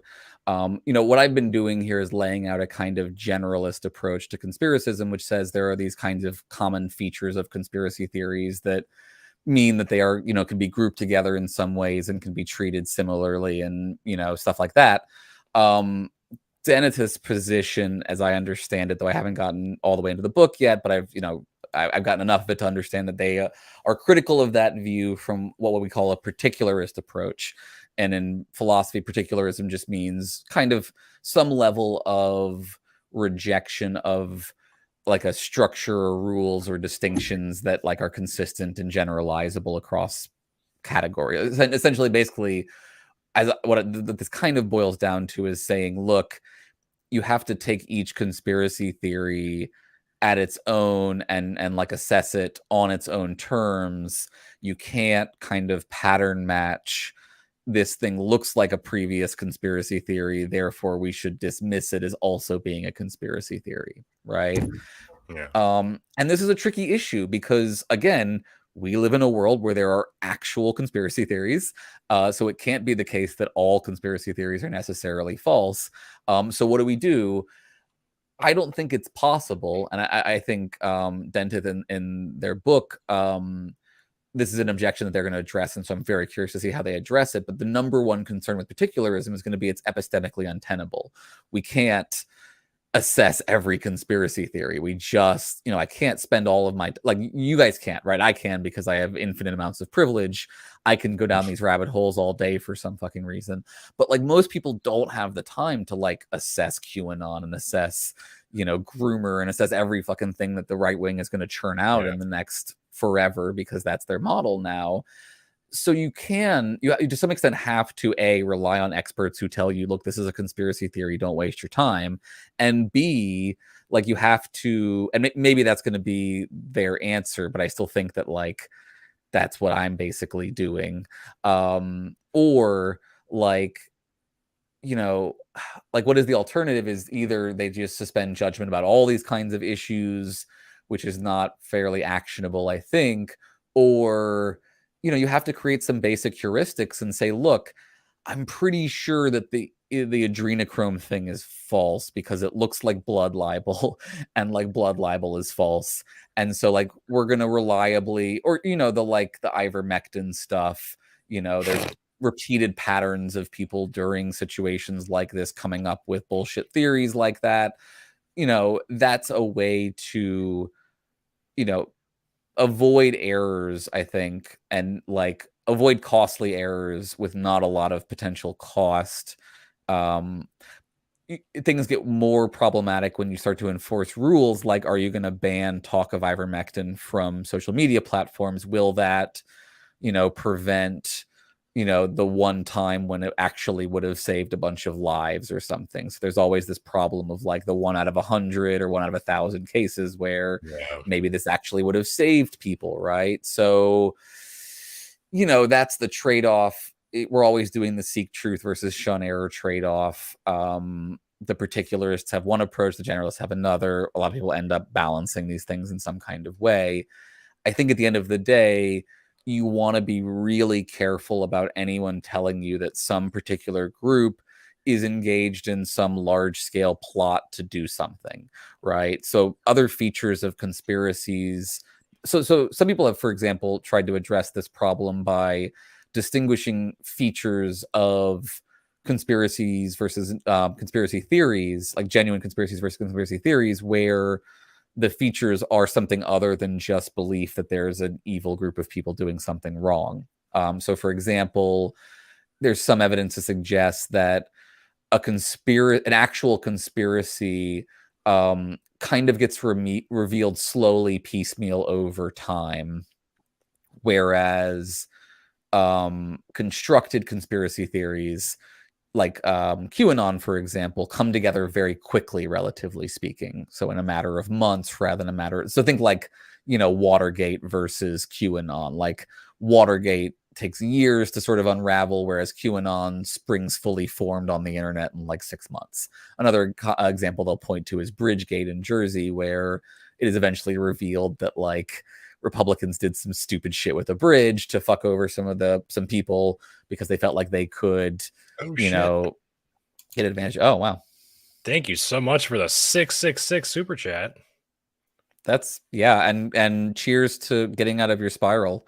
It's hard. But like, with religion, like with cults, you can get out of that space. And once you get out of that space, you can help other people climb out of that hole too. It's really valuable. And like the reality is, conspiracies are so believable a lot of the time that and like we're predisposed to believe them for various reasons psychologically, arguably. Again, almost everything I'm saying here you'll find is someone who wrote a book debating it. But like one point would be that like it's probably the case that everybody believes maybe some kind of conspiracy theory, right? Something where they don't really have sufficient evidence, but they're like, yeah, so people did something fucked up there, right? I think go ahead. That's what kills me about like the whole Supreme Court draft leak thing is like I made a video about this a couple days ago. It's like you'd think like for the conspiracy theorists, this would be their wet fucking dream, right? You've got a secret drafted document that was leaked by someone we don't know, and it's going to change everything. It's like everything they've ever wanted, right? It's the same formula as like every other conspiracy theory. Oh, secret information linked by a secret person. But no, this time they're like, whoa. They were keeping that a secret for a reason. We need to find that person and prosecute them. Like, right. Was it not batshit crazy enough for you? What the sudden change in tone here? I don't know. You'd think they'd be all over this, but yeah. So basically, what happens is so one possibility of what's happening here is kind of a version of what they in like moral psychology or like psychology would call the hedonic treadmill. So this is the idea that like why drug addicts end up needing to use more drugs is because they sort of build up a tolerance and need to sort of chase that dragon, or why we want video games that aren't really easy, for example, right? Where we want to have a difficulty level so that like it challenges us so that we build up pleasure over the course of the activity in this kind of way. And basically what you see is, insofar as conspiratorial thinking is a kind of addiction, it gives you a dopamine hit when you decode the Q drops or something like that, right? Eventually you need something stronger, right? So you go from just thinking that the woke are trying to like pussify men to thinking that like it's a plot to destroy Western civilization and replace it with communism or something like that, right? Like that's part of the spiral, is that like you're chasing that high. And part of it is that there's just no way to say no once you start down that direction, right? Everything becomes plausible. Is this a question that we should answer? What's going on? Yeah. Are you familiar with 2000 Mules Q conspiracy theory? Correa asks. My dad has fallen down that hole. He says all 2,000 people's names and addresses will be put on blast, including Stacey Abrams, and that's a hit list. I haven't heard it called Mules, and if folks are interested to learn a bunch more about QAnon, the best source would be QAnon Anonymous Podcast, which is an excellent podcast. They've also put out a book that's quite good. I don't know. Oh yeah, no problem. I don't know the mule one, but I definitely like a common theme in conspiracism, especially anti-globalist conspiracism, is hit lists or reveal lists, or think of a classic example of this would be I hold in my hand a list of 100 and whatever communists working in the American government right now, right? The Red Scares are a kind of conspiratorial moral panic. So there's always a secret list that's about to be revealed, and all those people are going to go to jail, and that's part of the narrative, right? Insofar as like conspiracy theories are like, multiplayer narrative games that we're all engaged in, like a massive multiplayer online, you're always waiting for that revelatory day in which everything drops, it all comes to fruition. But like, end of day cults, it never actually comes because it's fake. It's all fucking fake. So like the deadlines pass, Trump doesn't suddenly become president again, he doesn't back you up when you invade the Capitol, so you just end up in jail, and like, and you get disillusioned, and then you get violent. So if you know, but I was in the National Guard, and I got activated after the insurrection because they were planning on doing another one to stop the inauguration. So when we got there, I downloaded the Parler app that they were all communicating on, and created an account and was just like monitoring everyone. And like I was watching, and it was hilarious because they were all like, "Oh shit, the National Guard's here." And then suddenly, again, they were full on fucking plans to do another insurrection to stop the inauguration. But they were like, "Hold on, guys. I'm receiving word from I wish I had the screenshots. I sent them to my wife at the time. They're gone now. But they were like, President Trump is telling me directly not to act on our prior plans, but to wait for him to make our moves. In fact, I'm not making this up. In fact, if we act on our current plans, we might actually ruin his plans to retake office. So we all need to stand down." Like that's the shit they were all saying to each other. And I'm there like freezing my ass off, like in the corner, like, the fuck are y'all fucking stupid right now? It was nuts to like be there and watch this happening in real time. Yeah, it's such a weird day. Yeah. And it's another, it's another example of the problem of like, how do we diagnose which things are actually conspiracy theories? Because like January 6th was a conspiracy, right? It was a conspiracy to overthrow a democratic election. Like it's tied in, as people were pointing out in the chat, it's tied in with election rigging conspiracy theories. QAnon is all like, it's all one thing now. It's not separate things, and it all comes together in that day. And a bunch of people are like, stashing guns and trying to like, find people to arrest them and stuff. So like that was a violent conspiracy. And it there's an old joke that like people who believe in conspiracy theories have never spent time managing people.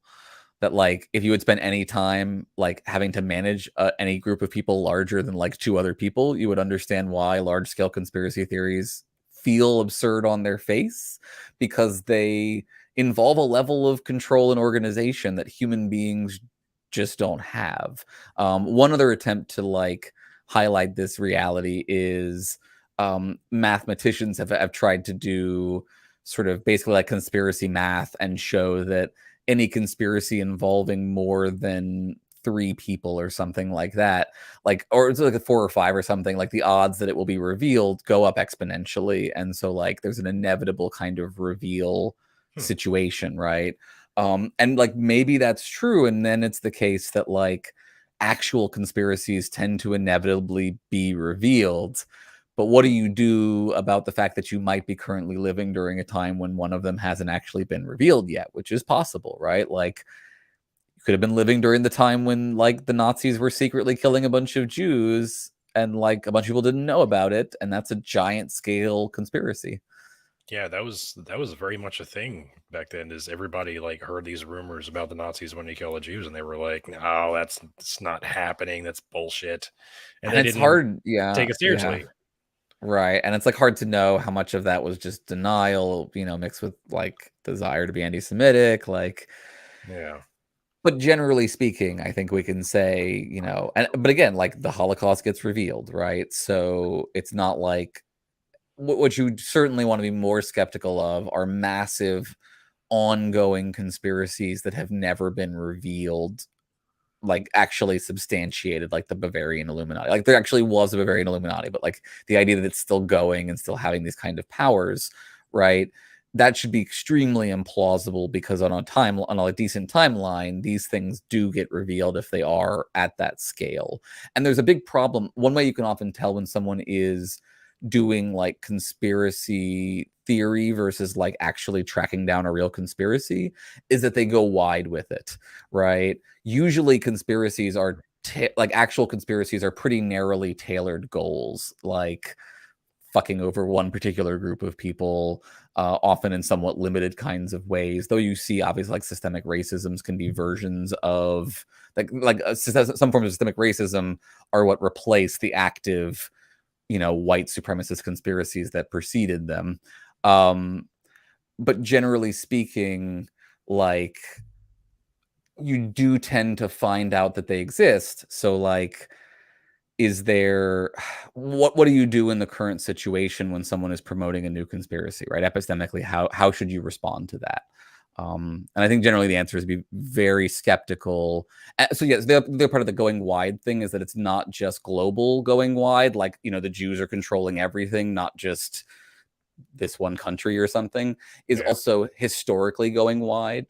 So what you'll often see is conspiracy theorists will tie it back and back and back further through history. So it's not just the woke are actually Jacobins, right? And the Jacobins were actually Jews, and the Jews were actually Atlanteans, right? And the Atlanteans were actually Satan, right? So like it just keeps going further and further back. Yeah, so those are ways that like you can at least a little bit, I think, protect yourself to some extent. Though like the reality is what we need to be doing is managing epistemic ecosystems so that people are not exposed to QAnon. Because if you're older, if your grandparents are exposed to QAnon, there's just a really high risk that like they could get sucked into save the children kind of bullshit. Yeah. Titan brought up a great point, because there's something very different we have now that people didn't have back then, and that's the advent of social media. Yes. We have all this information so readily available, and even being delivered to us. Like you talk about, like if you watch Fox News, CNN, MSNBC, anything, like they're behind now. Like you go on TikTok and there are people that are like, yeah, I'm here right now. This thing's happening behind me. You can see it. I'm live. It's happening. And then like hours later, MSNBC will be like, breaking news. This thing just happened. And we're like, yeah, that's old news. What are you talking about right now? Yeah, and this is the same argument that's often made about cryptozoology, right? Like our technology for capturing information has increased dramatically, and yet no Loch Ness, right? Anton, by the way, is asking about Pearl Harbor being a confirmed conspiracy. It is not an actual conspiracy. I think what he specifically is referring to there. So what we should say is in military, strategy, there is subterfuge. So like, do you want to call a sneak attack a conspiracy? Maybe. But the concern around Pearl Harbor is usually there's a conspiracy theory that the president knew about it and let it happen because he wanted to be part of the war. He wanted to be pulled into the war, essentially. And there is no evidence for that. That is not substantiated. That is a conspiracy theory. So yeah. Sorry, what was the other thing we were talking about there? I apologize. I got distracted. The news being immediately available. Oh yeah. Yeah, so social media is like this horrible double-edged sword, right? Because on the one hand, we have immediate debunking, but on the other hand, we have massive misinformation spread. And it's an asymmetric problem where misinformation spreads faster than debunking. It just does. And so at the end of the day, there's going to be some portion of individuals who believe the misinformation because they don't see the second part. They don't see the debunking. So that's why prevention is so much more important than trying to correct things afterwards. And it's why, critical thinking approaches, while they are valuable, I think it's better than nothing when it comes to individual education, are also insufficient, because even the most critically thinking individual is at a high risk, in my opinion, in the current environment of just believing something that's just a little too tasty. My friend, the philosopher C.T. Nguyen, talks about tasty ideas. Think of like an idea filled with high fructose corn syrup, right? You know how high fructose corn syrup tastes a little too sweet. That's a good analogy. It's like it's been like this is I'm totally ripping off his analogy here, right? But he talks about this stuff with things like pornography, and he means that term more broadly than just sex.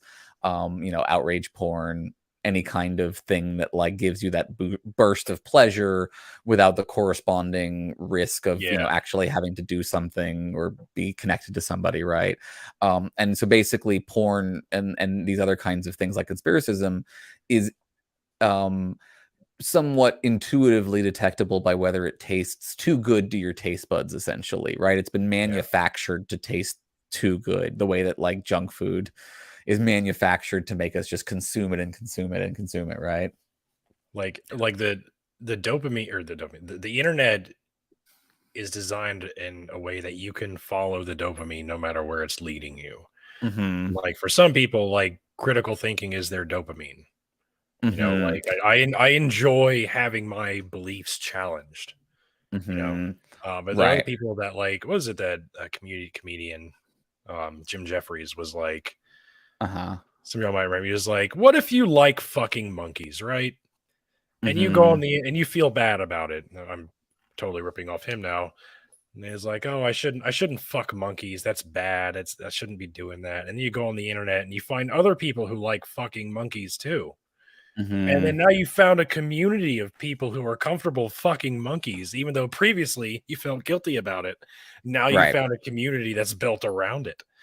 Like, yes, yeah, and this is so there's some debate about like how much is social media making the problem worse. I'm pretty strongly on the side of it's making it worse because before, when you were a conspiracy theorist, you had to like go and find other physical people to be conspiracy theorists with. It was very hard, relatively speaking, to do the brick and mortar kind of approach.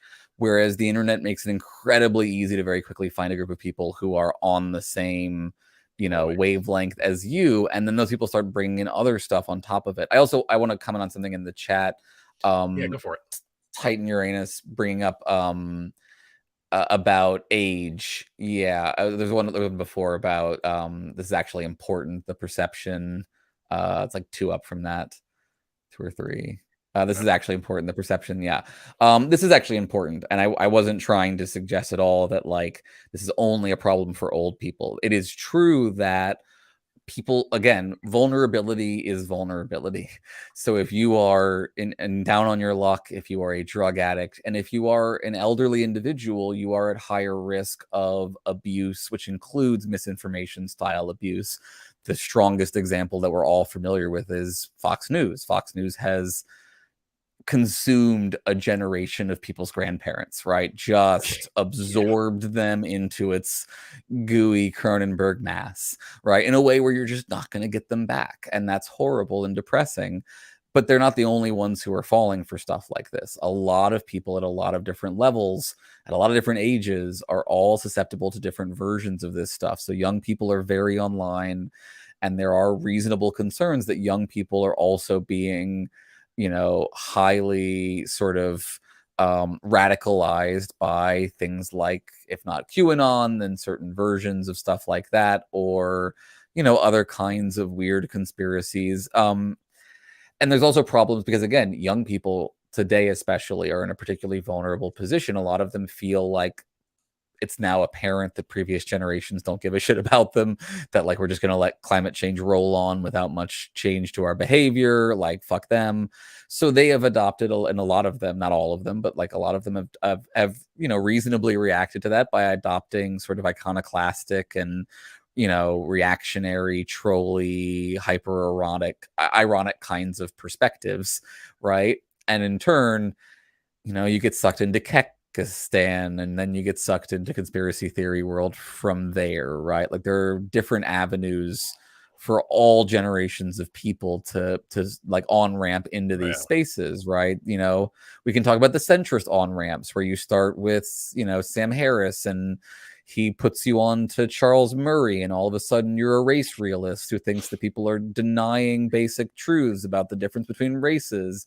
And then you think that wokeness is a cult, and then they're indoctrinating your children, right? It's very easy to see how these spirals naturally happen to people who are not, special, right? Again, it's not some people are just extremely unlucky. It's that we're all at high risk for this, and it takes very little bad luck for you to go in that direction. The double-edged sword of the internet, though, is that you have the ability. You may not have the will or desire, but you have the ability to fact check these things. Prior to that, you were subject to propaganda. You could only consume what was put in front of you against your will, more or less. That's how Hitler was able to convince so many, is propaganda. I've read his portion in Mein Kampf on propaganda, and it was like very eye-opening, like how contemporary. It sounded like a fucking page out of the Fox News playbook, but like in those times, that's all you had. You could read a newspaper, but who decided what went into that newspaper? You don't know. But if you have the internet, you can, as long as you have a certain level of critical thinking ability and a certain level of self-reflection and self-awareness, you can realize, hey, I might be wrong about this. But that goes into a whole other thing. Like, you have to be educated on how to think critically, on how to be able to accurately cite your sources, on how to be able to find where these sources came from. Are those sources credible or not? Yeah. And it becomes this whole thing that most people are not willing to even do. Right. Well, and I want to highlight here, there is a huge risk to the critical thinking solution approach, because it can easily slip into the mindset of do your own research, which is our catchphrase for, what sounds like a reasonable idea. That is the conspiracy theory catch. Yeah. And the problem is it looks just like genuine skepticism, right? It's a mimic. It mirrors the thing that it's trying to replace. It looks like critical thinking, but isn't critical thinking in a sense, right? There's a huge conspiracy theory problem in the atheist community. Yeah, especially anti-woke atheist communities in particular. I don't know as much of conspiracism in the woke atheist communities, in my opinion. But again, it wouldn't totally surprise me. Again, atheists are a marginalized community living in America, in particular, a white Christian nationalist society that is actively trying to fuck a bunch of people over. It's easy to get into a conspiratorial place there. I also want to point out something in the chat. Soren is I'll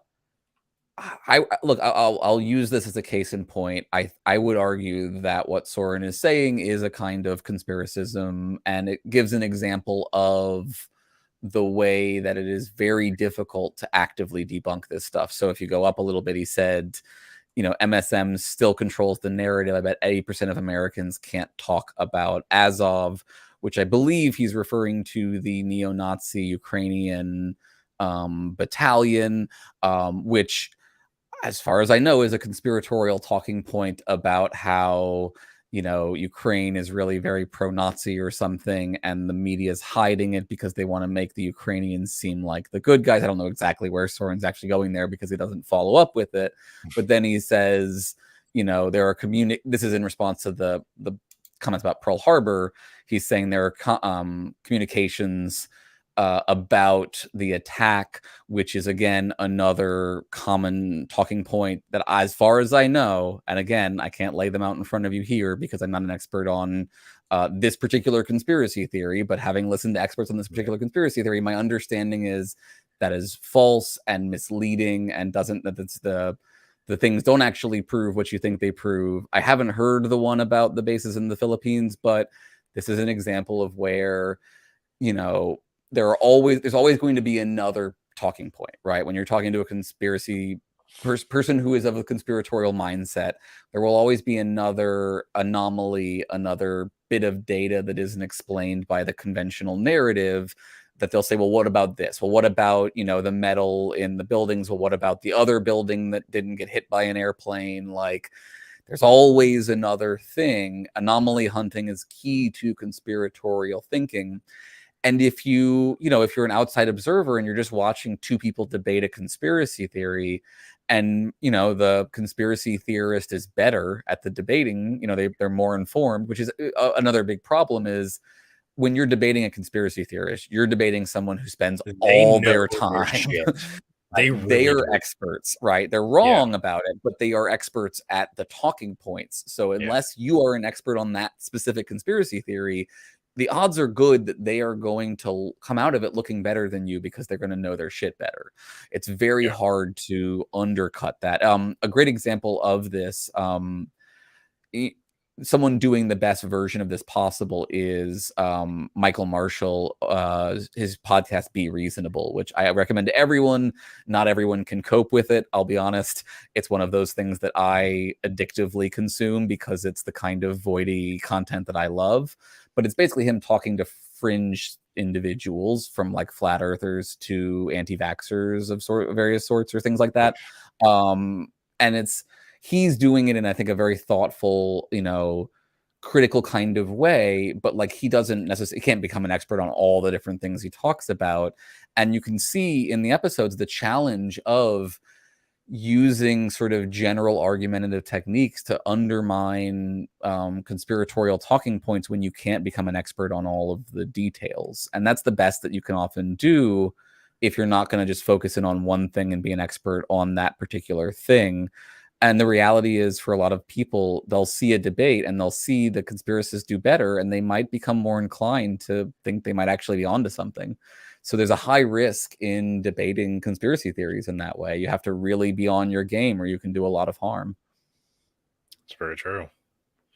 All right, Aaron, to wind things down, because we're in our last 10 minutes, we usually try to switch gears a little bit and try to get less serious, if that's even possible. Less serious than Holocaust denial? Come on. I know, right? Whatever. Fine. Let's do some softballs. What is it you nerd out about? Because this is Nerds and Heresy. So what is it you like to... Everything. Aside from philosophy, you mentioned science fiction earlier. I do love science fiction so much that I needed to make a podcast. The weirder, the better, generally speaking, philosophically intense. I was raised by a clinical psychologist who was also obsessed with science fiction special effects. So I was raised on like David Cronenberg-y kind of stuff, which I love. I love some of my favorite books, if people are curious. Children of Time is one of the best books ever written. Blindside is one of the best books ever written. The Culture series is an amazing one. I would start with the second book. Player of Games is, in my opinion, one of the best things I've ever read. And I love lots of different kinds. I currently am hooking people on an HBO show called Beforeigners, which nobody knows about because HBO is the devil of not telling people about their really good content for some fucking reason. Yeah, that's true. So go look up Beforeigners, watch it with subtitles, not with dubbing. It's important. I know it sucks because you can't look at your phone while you're watching the show, but it's worth it. I love anything that like fucks around with our idea, what my dad would call gear strippers, right? Things that strip the gears of your brain because you're like trying to make sense of the way that they have. The hippies also called it mind fucks, right? That's something that mind fucks you. So that kind of thing. I also nerd out. I nerd about all fucking sorts of things. I'm a giant fucking nerd. I was raised on like tactical miniatures, so I play a lot of games. I've always been playing a lot of, mostly these days it's video games, but like whenever I have time, I'll be playing video games. Not so much these days because I don't have time. Clearly, I nerd out about philosophy. I nerd out about food. I nerd out about music. Like I nerd out about all, like I'm just a fucking nerd. Theater. They're like, other than maybe like sports is something I don't nerd out about. It's probably easier to tell you the things I don't nerd about. Phantasmophobia. I don't know that one. Phasmophobia. Yeah, we played that. Sounds like my sort of thing. If you're looking for some gear strippy video games, play I'm gonna blank on it now. It's a game about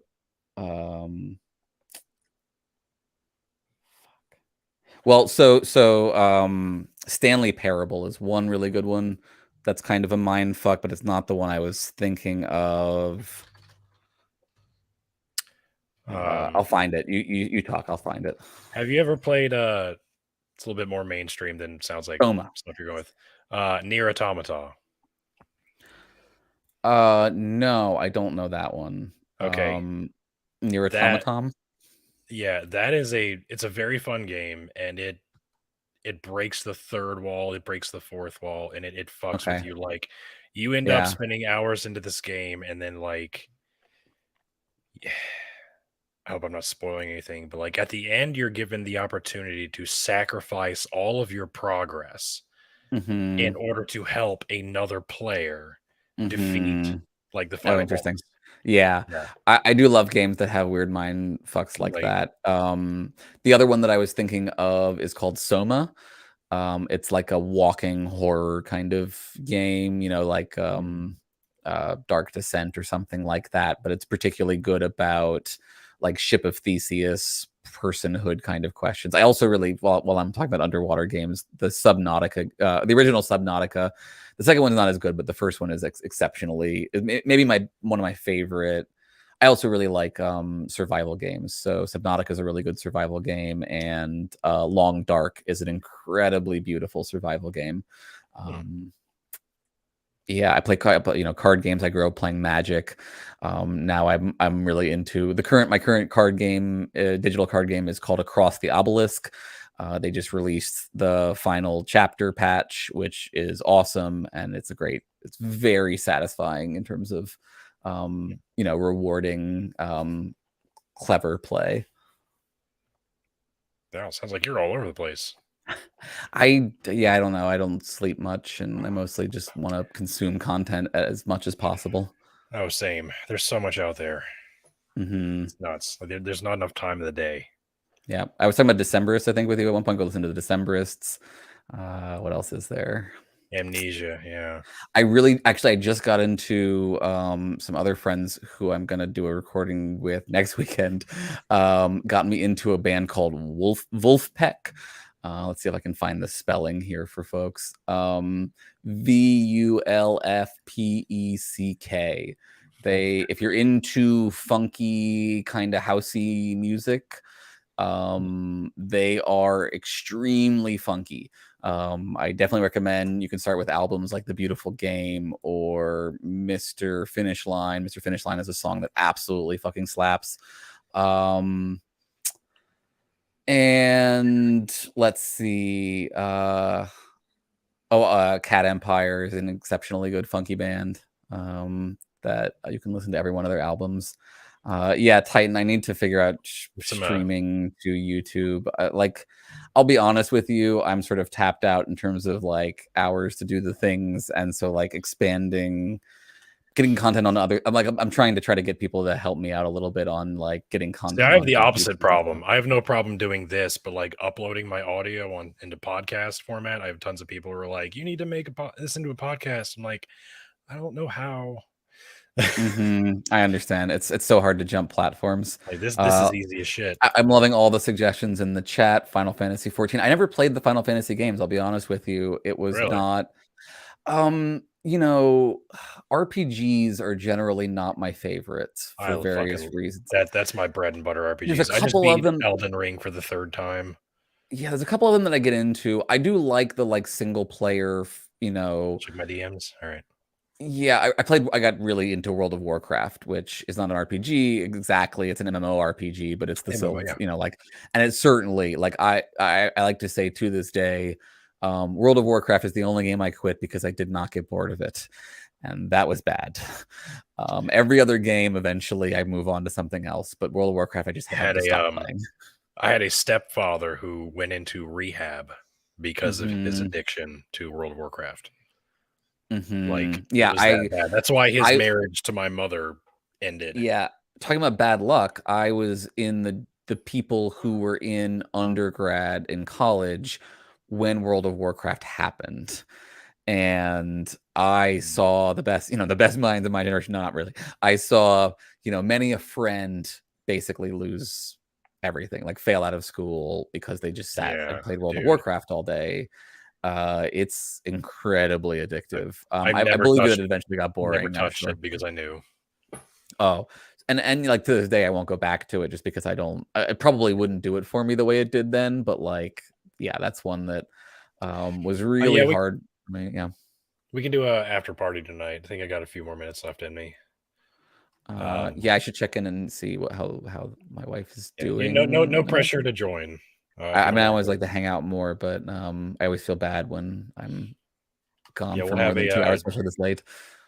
Yeah, Gray, if you could drop a link in the chat. So yeah, it's Mhm. just an opportunity to take questions from people and chat in person just for a few minutes. Yeah, I could stay Nothing around for a else. few minutes probably. Yeah, I was just looking to see if there were any other good suggestions. Fringe, there it is. yeah, I enjoyed like the first couple of seasons of Fringe. I haven't finished it. I actually weird story got to meet what's his name from Fringe. Which one is it? What do you call it? Joshua Jackson when I was running over hire. So when my wife was sick and recovering before I got the teaching gig, I was running off Broadway lighting for like shows at a place called Second Stage. I actually did the show run of Dear Evan Hansen. So Dear Evan Hansen is a terrible show, and if you like it, it's bad, and I'm sorry. I saw it 50 times and it's terrible. There's like one or two people in the audience who are like, I love this show. But like, if you actually watch the show and not just listen to the soundtrack, you'll realize that it's a terrible, horrible white privilege disaster. But I also got to see a show called Smart People, which had both Mahershala Ali and Josh Jackson. And so I got to hang out and they were both very cool. You know, we hung out and smoked on the roof and you know, they hung around backstage and like dicked around with the crew and were really chill. So that was my fun, one of my fun actually getting to meet famous people experiences. Cool. All right, we're gonna wrap things up because it's past the 2-hour mark. But yeah, we're gonna be hanging out on my Discord server. There's a few links in the comments if you want to jump in. And there we can hopefully chat. Aaron, if you have troubles getting in there, let me know. Okay, I'll sort that out. Because it looks like there's a couple of different links, and I can't copy and paste them from here. So yeah, let me know if you can't figure it out. Yeah, no, it's sorted. It's fine. We're good. Cool. All right. Well, I'll see you guys over there. Thanks for tuning in. And, thanks, everybody. Thanks for the great comments. Appreciate the corrections on things that I might not have said perfectly. Same. Thanks again, everybody. You've been watching Nerds and Heresy.